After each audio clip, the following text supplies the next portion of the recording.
जय हिंद। हम आप सभी लोगों के लिए रीजनिंग में एक छोटा सा टॉपिक लेकर आ चुके हैं। इस टॉपिक का देखिए नाम है मैट्रिक्स। मैट्रिक्स को हिंदी में अवयव कहते हैं।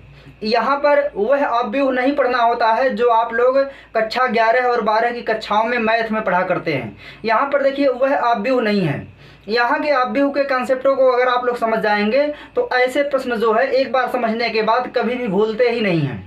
बस यहाँ पर आपको थोड़ा सा समझना होता है और यहाँ पर जितने भी प्रकार के प्रश्न बन सकते हैं हम उनको 3 प्रश्नों में कवर करने का प्रयास कर रहे हैं। इन 3 प्रश्नों को अगर आप लोग लगा ले जाते हैं तो उम्मीद है ऐसे कितने भी प्रश्न दे दिए जाएं आप लोग आराम से लगा ले जाएंगे। देखिए यहाँ पर जो बोर्ड है डिजिटल बोर्ड नहीं है, इसलिए मैक्सिमम क्वेश्चनों की प्रैक्टिस हम नहीं करा पाते हैं, लेकिन जो भी कंसेप्ट समझाने का प्रयास करेंगे अगर आप एक बार समझ गए तो ऐसे किसी भी प्रश्न को आराम से कर ले जाएंगे। तो चलिए हम एक एक करके कंसेप्टों को समझाने का प्रयास करते हैं। देखिए अवयव क्या होता है।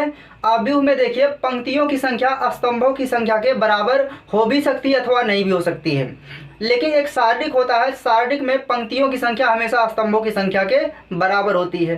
तो यहाँ पर वह नहीं है। यहाँ पर देखिए अवयव का मतलब क्या है, कुछ यहाँ पर सांकेतिक भाषा में कोडिंग होती है, उसी को आपको सीखना है। जैसे देखिए यहाँ पर देखिए क्या होता है, जो सारणी बनाई जाती है वो कभी कभी 0 से लेकर के 4 तक दी जाती है यहाँ पर, और कभी कभी 0 से लेकर के 9 तक एक ही सारणी दे दी जाती है। तो सारणी 1 दे या 2 दे, मान जो है हमेशा 0 से लेकर के कहाँ तक लिखे जाते हैं, 9 तक लिखे जाते हैं। अब यहाँ पर देखिए यहाँ पर मान लिए कैसे जाते हैं ये आपको समझना है। अगर आप यह समझ गए तो समझिए इस टाइप का जितना भी प्रश्न बनेगा सब आराम से लग जाएगा। चलिए हम एक एक करके कंसेप्टों को समझाने का प्रयास करते हैं। सबसे पहले देखिए अगर हम कह दें कि हम एक लाइन ऐसे खींच दिए हैं और यहाँ लिख देते हैं 1, यहाँ लिख देते हैं 2, यहाँ लिख देते हैं 3। अब हम कह दें कि बताइए यहाँ पर 1, 2, 3 क्या है, पंक्ति में है कि स्तंभ में है। तो ऐसी स्थिति में देखिए आप कहेंगे कि जो 1, 2, 3 है यह पंक्ति में लिखा गया है। अगर मान लीजिए हम इसी तरह ऐसे इस लाइन को नीचे बढ़ा दें और कह दें यहाँ पर 4 लिख दें, यहाँ 5 लिख दें और यहाँ 6 लिख दें। अब कह दें कि बताइए 3, 4, 5, जो 3, 4, 5 दिख रहे हैं यह किस में लिखे गए हैं, तो स्तंभ में लिखे गए हैं। इसका मतलब क्या है कि जो ऊर्ध्वाधर कॉलम होते हैं उनको हम क्या कहते हैं, उनको हम कहते हैं स्तंभ, और जो क्षैतिज होते हैं उन्हें क्या कहते हैं, पंक्ति कहते हैं। तो उम्मीद है समझ गए होंगे।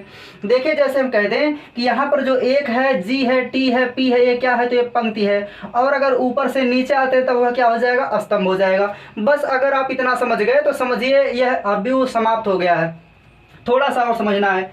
अब देखिए जैसे हम यहाँ पर एक एग्जाम्पल लेकर के आपको बताने का प्रयास करते हैं।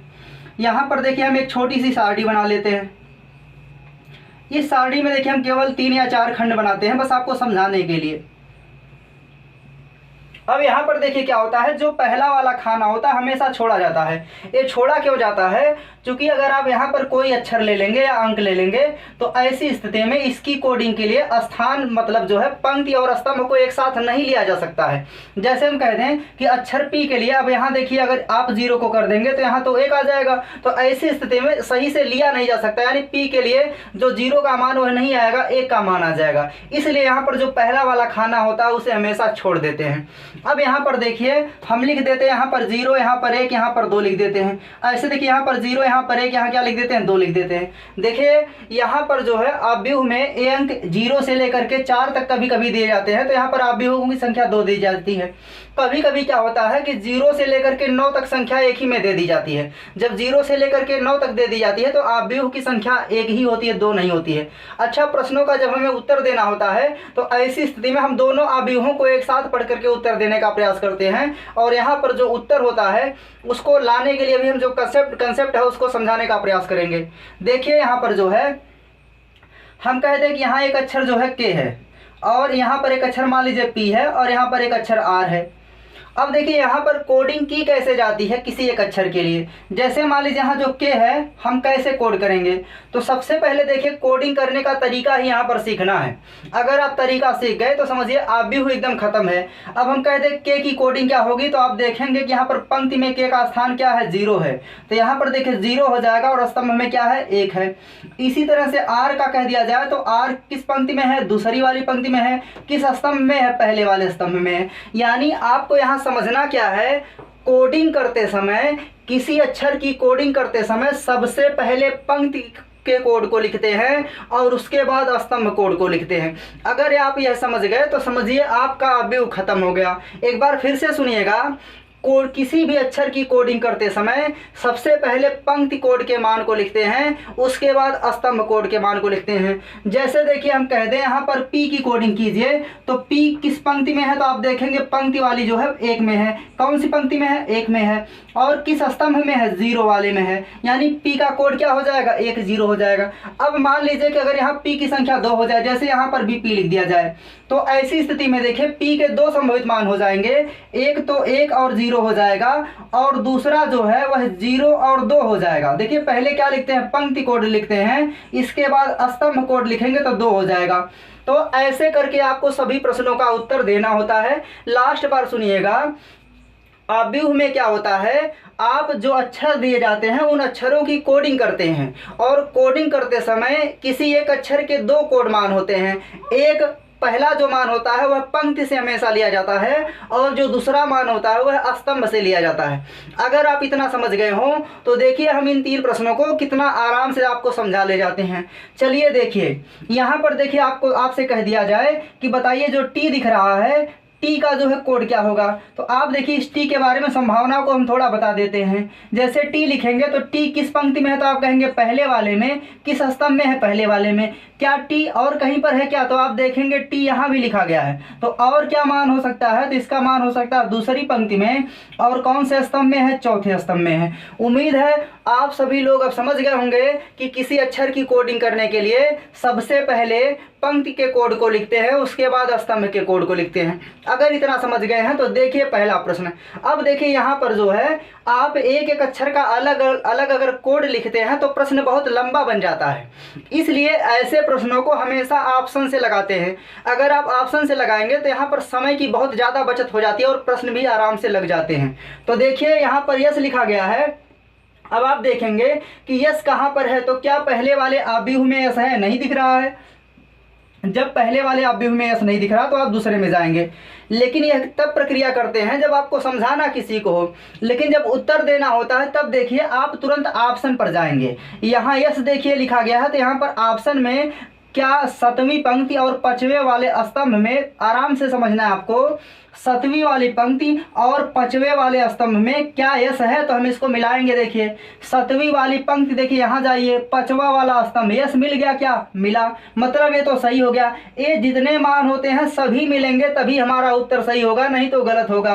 अब चलिए 4 और 3 पर देखते हैं। तो 4 3 पर क्या आना चाहिए, ए। तो हम जाएंगे, अब देखिए यहाँ पर 4 का मतलब कौन सी पंक्ति, चौथी। तो चौथी पंक्ति ये हो गई। अब स्तंभ कौन सा देखना है, देखिए तीसरा। तो चौथी पंक्ति तीसरे स्तंभ पर देखिए ए है कि नहीं, तो ए यहाँ दिख रहा है, मतलब एस ए का कोड कितना हो गया, 75 और 4 3 सही दोनों हो गया। अब हम देखेंगे एम की कोडिंग कितना हो जाएगी। तो यहाँ देखिए आप अलग से नहीं सोचेंगे, जो ऑप्शन में दिया गया उसी के अनुसार सोचेंगे तो समय की बहुत ज़्यादा बचत हो जाएगी। तो देखिए 7वीं पंक्ति और 6वें स्तंभ में देखिए 7वीं पंक्ति और 6वां स्तंभ देखिए कौन सा है, यहाँ पर 6वां स्तंभ है। तो यहाँ पर कौन सा अक्षर यम है, यानी यहाँ पर यम भी आ रहा है, तो 7 6 पर यम आ रहा है, इसका मतलब ये भी सही है। अब हमें ई के बारे में देखना है, अगर ई हमारा मैच कर गया तो उत्तर आ जाएगा। तो देखिए ई के लिए देखना है, 5वीं कह रहा, 5वीं पंक्ति और 6वां स्तंभ। तो 5वीं पंक्ति ये हो गई और 6वां स्तंभ ये हो गया, मतलब ये जो 56 पर ई आ रहा है, क्या ये सत्य है। तो यहाँ पर देखिए पहले ऑप्शन में सही हो जा रहा है, इसका मतलब यही हमारा क्या हो जाएगा, आंसर हो जाएगा। यानी शब्द SAME की कोडिंग क्या हो जाएगी, 7 5 4 3 7 6 5 6। एक बार फिर से सुनिएगा, कोडिंग करते समय हमें सबसे पहले पंक्ति को मिलाना होता है, फिर बाद में स्तंभ को मिलाना होता है। अब देखिए यह गलत क्या हुआ, तो एक बार देख लेते हैं। देखिए ये कह रहा है कि जो यस है वो 6वीं पंक्ति और 5वें स्तंभ में आएगा। तो देखिए 6वीं पंक्ति ये है, 5वां स्तंभ ये है, क्या यहाँ पर यस आ रहा है, नहीं, यहाँ तो बी है, इसलिए क्या हो गया, गलत हो गया। अब देखिए सी वाला गलत होगा तो क्या होगा, एक बार चेक करते हैं। 9वीं पंक्ति और 8वां स्तंभ है। देखिए 9वीं पंक्ति 8वां स्तंभ, यस तो आ गया, मतलब ये तो सही है, लेकिन दूसरा वाला सही है कि नहीं। तो देखिए तीसरी पंक्ति चौथा स्तंभ पर क्या आना चाहिए, ए। तो तीसरी पंक्ति चौथा स्तंभ, यहाँ क्या है, सी है, लेकिन यहाँ देखिए ए लिखा गया, इसलिए वाला भी क्या हो जाएगा, गलत हो जाएगा। अब आगे देखिए यहाँ पर 9 8 कहा गया, तो 9 8 पर क्या यस है, तो है, लेकिन 3 4 पर देखिए 3 4 पर क्या होना चाहिए, ए। तो 3 पंक्ति देखिए 4 स्तंभ देखिए क्या ए है, नहीं, इसका मतलब डी भी क्या हो जाएगा, गलत। तो उम्मीद है अगर आप एक प्रश्न समझ गए तो समझिए आपका अवयव खत्म हो गया। चलिए देखिए दूसरा प्रश्न। अब दूसरे प्रश्न में देखिए दिया है पी, तो हम देखिए यहाँ क्या बताए हैं कि ऑप्शन से हमेशा मिलाते हैं, आप अलग से सोच नहीं रखेंगे, क्योंकि अलग से सोचेंगे तो समय बहुत ज़्यादा लगेगा और पेपर में समय को बचाना होता है। तो देखिए पी के लिए यहाँ दिया 23, तो क्या 2 3 पर पी है? देखिए आपको आराम से समझना है, 2 इधर पंक्ति में लीजिए, स्तंभ में 3 लीजिए, क्या यहाँ पर पी है? नहीं, आई है, इसका मतलब ऑप्शन है क्या हो गया? गलत। अच्छा मान लीजिए मिल जाता तब तो हम दूसरे को चेक करते, दूसरा मिल जाए तब तीसरे को, लेकिन ये चेक करने की प्रक्रिया बहुत तेजी से करना होता है। चलिए बी वाले को देखेंगे, 1 और 2 पर क्या होना चाहिए? पी, मतलब पहली पंक्ति और दूसरा स्तंभ। देखिए पी है तो पहला तो मिल गया, लेकिन दूसरा वाला देखिए क्या 5 और 6 पर ई है, तो 5 देखिए यहाँ है और 6 यहाँ है, 5 और 6 पर ई है, तो मतलब दूसरा भी मिल गया। अब तीसरे को चेक कराएंगे, 9 और 5 पर क्या होना चाहिए? आर, तो 9 यहाँ है और 5 यहाँ पर है, 9 5 पर आर है क्या? तो यह भी मिल गया। अब तीसरा चेक करेंगे, 3 और 2, तो देखिए 3 पंक्ति यहाँ पर है, तो 3 और 2 यहाँ पर, तो यहाँ पर देखिए क्या होना चाहिए? 3 और 2 पर एफ होना चाहिए, लेकिन यहाँ 3 और 2 पर क्या हो रहा है? 3 और 2 पर डी हो रहा है, इसलिए हमारा बी ऑप्शन भी क्या हो जाएगा? गलत हो जाएगा। अब चलिए अब देखिए इसके बाद जो है ऑप्शन सी को देखेंगे, तो यहाँ पहला अक्षर क्या है? पी, तो यहाँ देखिए कह रहा कि पहली पंक्ति और दूसरे स्तंभ में पी आएगा, तो चलिए देख लेते हैं, पहली पंक्ति दूसरा स्तंभ पी है क्या? मतलब ये तो सही हो गया, तो अगला चेक करेंगे, क्या 5 और 6 पर ई है क्या? तो 5 यहाँ है तो 6 यहाँ, देखिए 5 और 6 पर यानी पांचवी पंक्ति छठवें स्तंभ में क्या ई है? तो यहाँ पर मैच कर रहा है। तो अगला देखेंगे 9 और 5, देखिए 9 5 पर क्या होना चाहिए? आर, तो 9 यहाँ हो गया, 5 यहाँ आर है, तो ये भी सही हो गया। अब 1 और 3 देखेंगे, देखिए 1 यहाँ देखिए पंक्ति और 3 देखिए स्तंभ है, 1 देखिए पंक्ति 3 देखिए स्तंभ, तो यहाँ पर क्या है? एफ, तो यह भी आ रहा है, मतलब ये भी सही होगा। अब 96 पर फिर से देखेंगे कि क्या 96 पर ई आ रहा है, तो 9 और 6 पर ई आ रहा है, मतलब ये भी सही हो गया। अब हमें देखना है सी के बारे में, तो 3 और 4 पर देखिए क्या सी है? तो 3 इधर से देखिए और 4 इधर से, सी है, मतलब ये भी सही हो गया। अब लास्ट चेक कराना है टी, तो दूसरी पंक्ति और चौथे स्तंभ में क्या जो है? टी आ रहा है, तो दूसरी पंक्ति यहाँ है, चौथा स्तंभ में यहाँ क्या टी आ गया? तो मतलब ऑप्शन सी क्या हो गया? गलत हो गया। अब देखिए चेक कर लेते हैं कि ऑप्शन डी जो है गलत है, तो क्यों गलत है? देखिए आपको पेपर में चेक नहीं करना है, हमें यहाँ समझाना है, इसलिए हम बार बार चेक करके आपको समझाने का प्रयास कर रहे हैं। अब देखिए डी गलत हो तो क्यों? देखिए कह रहा है 0 वाली पंक्ति 0 वाले स्तंभ में क्या होना चाहिए? पी, तो 0 पंक्ति 0 स्तंभ में पी तो आ गया। अब अगला चेक करेंगे, तो 56 भी तो मैच कर रहा था, देखिए अभी ई पर, देखिए 5 पर और 6 पर देखिए ई है, तो यह भी सही हो गया। 95 यहाँ तक तो मैच कर गया। आप देखिए 31 पर देखेंगे, 31 पर देखिए क्या होना चाहिए? चौथा अक्षर, 31 पर चौथा अक्षर मतलब एफ होना चाहिए, तो इधर से 3 देखेंगे, इधर से 1 देखेंगे, तो एफ भी तो आ गया है, तो यह भी सही हो गया। 1 और 3 पर भी था, हाँ वो भी था, तो यहाँ तक तो सही हो गया। अब 9 और 5 देखेंगे, देखिए 9वीं पंक्ति और 5वां स्तंभ, देखिए 9वीं पंक्ति 5वां स्तंभ क्या होना चाहिए? तो यहाँ पर एफ होना चाहिए, क्या होना चाहिए? देखिए एफ नहीं होना चाहिए, ई होना चाहिए। 9वीं पंक्ति 5वां स्तंभ पर ये जो है दूसरा चौथा 5वां अक्षर होना चाहिए। 5वां अक्षर देखिए ई आ रहा है क्या? 9वीं पंक्ति 5वां स्तंभ है, देखिए आर आ रहा है, इसलिए वाला क्या हो जाएगा? गलत। तो उम्मीद है अब आप लोग जो है ABBYU के ऐसे प्रश्नों को आराम से कर ले जाएंगे। और तरीका क्या है कि ऑप्शन को देखिए, इसके बाद अक्षर को मिलाइए। और ऑप्शन कैसे चेक कराएंगे? पहला वाला अक्षर किसको दर्शाएगा? पंक्ति को, और दूसरा वाला स्तंभ को।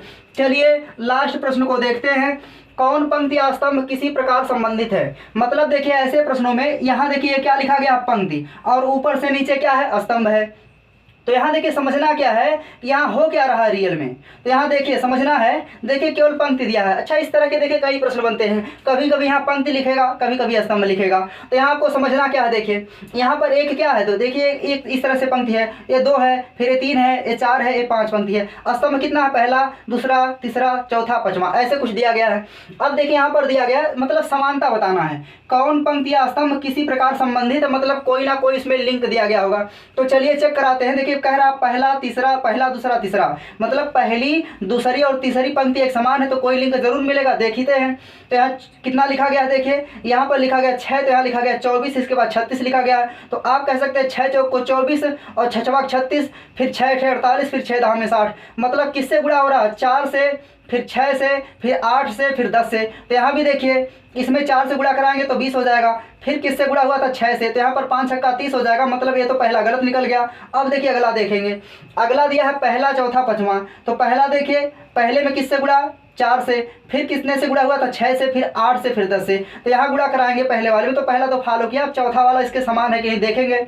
तो यहाँ 7 चौक 28, फिर 7 छक 42, फिर 7 अट्ठे 56, फिर 7 दाम में 70, दूसरा तो मैच कर गया, मतलब पहला और चौथा एक समान हो गया। अब हम देखेंगे कि क्या 5वां में भी यह नियम लग रहा है। तो 8 चौक 32, 8 छक 48, 8 अट्ठे 64, 8 दाम में 80, मतलब देखिए पहले कितना हुआ? पहले 4 गुना हुआ, फिर 6 गुना हुआ, फिर 8 गुना हुआ, फिर कितना हुआ? 10 गुना हुआ, मतलब इसमें फॉलो कर जा रहा है तो ऑप्शन बी क्या हो जाएगा, सही हो जाएगा। अब देखिए ऑप्शन सी अगर गलत होगा तो क्या हो, एक बार चेक करा लेते हैं। दूसरा में देखिए 5 चौक 20 तो 5 पचे 25 हो रहा है, जबकि तीसरे में ऐसा नहीं हो रहा, इसलिए क्या हो जाएगा, गलत हो जाएगा। अब इसके बाद देख लीजिए एक गलत क्या होगा, तो इसमें देखिए 5 चौक 20 फिर 5 पचे 25 5 छक्का 30 5 9 45 कर दिया जा रहा है, जबकि चौथे में ऐसा नहीं हो रहा, इसलिए डी ऑप्शन भी क्या हो जाएगा, गलत हो जाएगा। तो उम्मीद है यह 3 प्रश्न आपके ऑब्जेक्टिव के कंसेप्ट को क्लियर कर देंगे। देखिए यह प्रश्न पेपर में जल्दी आते नहीं हैं, अगर आ जाएंगे तो उम्मीद है अब आप लोग इसको आराम से कर ले जाएंगे। इसमें कुछ समझना और समझाना नहीं है, बस आपको ध्यान कहाँ रखना है कि जब आप कोडिंग करेंगे तो कोडिंग करते समय पहले पंक्ति के कोड को लिखेंगे, उसके बाद स्तंभ के कोड को लिखेंगे, और उत्तर देते समय इसका पहला अक्षर देखेंगे तो यहाँ कोड देखेंगे कि 7 5 पर क्या ऐसा है, ऐसे करके मिलाते हुए आगे चले जाएंगे। उम्मीद है आप लोगों को समझ में आ गया होगा। जल्द ही हम अगली क्लास को लाने का प्रयास करेंगे। अगर आप लोगों को यह कंसेप्ट समझ में आ गया है तो एक बार वीडियो को लाइक और शेयर कर दीजिए ताकि संख्या में कुछ वृद्धि हो जाए।